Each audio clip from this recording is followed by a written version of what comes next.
السلام علیکم۔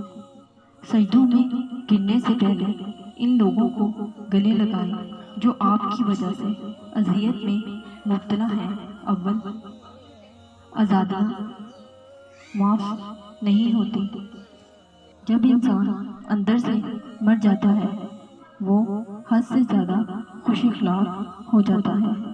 آپ سجدے میں روئیں اور دعا رد ہو جائے، ایسا ہو نہیں سکتا۔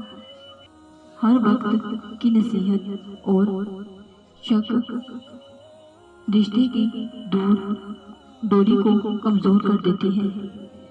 اور فرمایا، آپ کے رب نے مجھے پکارا کرو اور میں تمہاری دعاؤں کو قبول کروں گا۔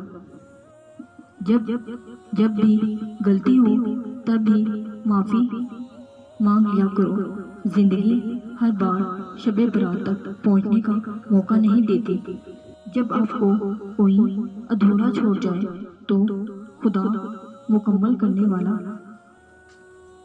کرنے والا پہلے سے بہتر بھیج دیتا ہے۔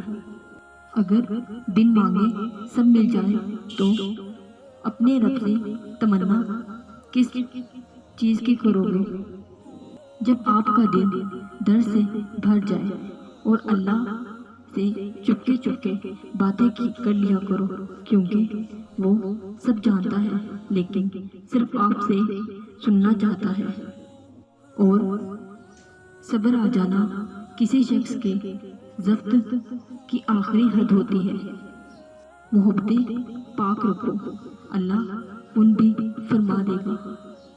جو لوگ کہتے ہیں کہ سچا انسان زبان کا کڑوا ہوتا ہے، ان کو بتاؤ کہ محمد صلی اللہ علیہ وسلم سے زیادہ سچا اور میٹھے اخلاق والا کوئی نہ تھا۔